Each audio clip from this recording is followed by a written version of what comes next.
बिस्मिल्लाहिर्रहमानिर्रहीम। Class first year chapter number 2 factors and equilibrium के numerical जो हम लोग कर रहे हैं उसमें है हमारे पास एग्जांपल 2.4। एग्जांपल हम लोग बुक से पढ़ते हैं। इसमें हमें बता रहे हैं a person is climbing up on a ladder of length 10 metre, यानी एक शख्स एक सीढ़ी पर 10 मीटर लेंथ पर चढ़ रहा है। Which is laying with wall making angle 60 degree with floor, जो कि ज़मीन के साथ एक 60 डिग्री का एंगल बना रहा है। Calculate the horizontal distance from the floor end of the ladder to the wall and height of the wall from the floor to the upper end of the ladder. यानी इसमें हम लोगों ने horizontal distance जो कि x axis होती है और वाई एक्सिस होती है, एक्स एक्सिस होती है और वाई एक्सिस होती है, इन दोनों को हम लोगों ने फाइंड आउट करना है। तो सबसे पहले हम लोग इस न्यूमेरिकल को एक डायग्राम के थ्रू समझते हैं कि डायग्राम में हमें क्या बता रहे हैं।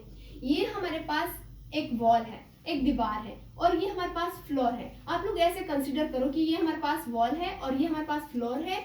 ये जो पड़ी है ये लेडर है।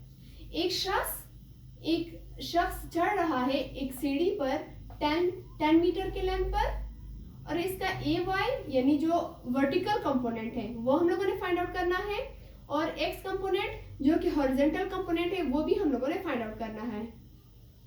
जो शख्स इस सीढ़ी पर चढ़ रहा है तो ये सीढ़ी तो वॉल के साथ जमीन पर पड़ी है, तो यहाँ पर वो जमीन के साथ एक 60 डिग्री का एंगल भी बना रहा है।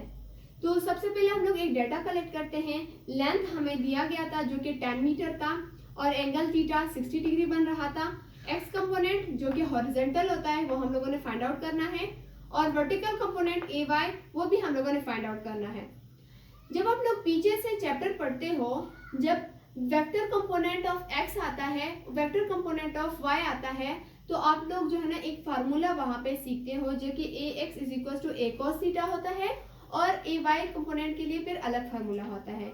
तो यहाँ पर हम लोग A x component find out कर रहे हैं, तो मुझे यहाँ पर A x is equal to A cos theta वाला फार्मूला पुट करना है। ए एक्स हम लोग फाइंड आउट कर रहे हैं तो वो इज इक्वल टू के ए साइड पर है। ए जो कि हमें दिया गया है 10 मीटर है, कॉस हम लोग इसी तरह लिखते हैं, थीटा भी हमें 60 डिग्री दिया गया है। तो इसको हम लोग फर्दर सॉल्व करते हैं। यहाँ पर हम लोग लिखते हैं ए एक्स हमारे पास उसी तरह आ जाएगा, ए एक्स इज इक्वल टू ए की जगह हमारे पास 10 आ जाएगा, फिर आ जाएगा कॉस थीटा की जगह हमारे पास आ जाएगा 60 डिग्री। अब सिंस वी नो दैट, हम जानते हैं कि जो cos 60 डिग्री है वो हम लोग जो है ना कैलकुलेटर के जरिए देखेंगे, जो भी वैल्यू आएगी वो हमारे पास cos 60 डिग्री होगी।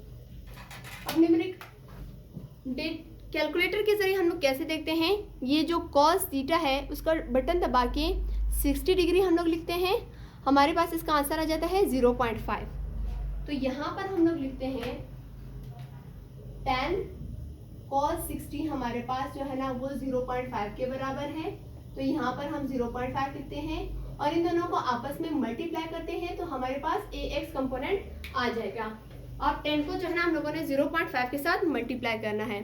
Simple bracket 10 simple bracket 0.5 simple bracket, हमारे पास आंसर आया 5। तो यहाँ पर हम लोग लिखते हैं 5 मीटर, यानी जो हमारा ए एक्स था जो हॉरिजॉन्टल कंपोनेंट था वो हमारा फाइंड आउट हो गया, जो कि A x is equal to 5 metre है। अब हमें A y component find out करना है जो कि वर्टिकल कंपोनेंट है। मैंने आप लोगों को बताया कि जैसे कि ए एक्स के लिए फार्मूला है ए कॉस थीटा, इसी तरह वाई कंपोनेंट के लिए भी फार्मूला है। यहाँ पे हम लिखते हैं फार्मूला y कंपोनेंट का, हमारे पास फार्मूला जो है वो है A y is equal to A sine theta. अब ए वाई हम लोग फाइंड आउट कर रहे हैं, ए हमें दिया गया है जो कि 10 मीटर है, साइन भी हम लोग उसी तरह लिखते हैं, थीटा की जगह हम लोग यहाँ पे 60 डिग्री पुट कर देते हैं। अब फिर से हम लोग जो है ना साइन 60 देखते हैं कि हमारे पास साइन 60 क्या आता है। साइन 60 हमारे पास है 0.866, साइन 60 हमारे पास है 0.866।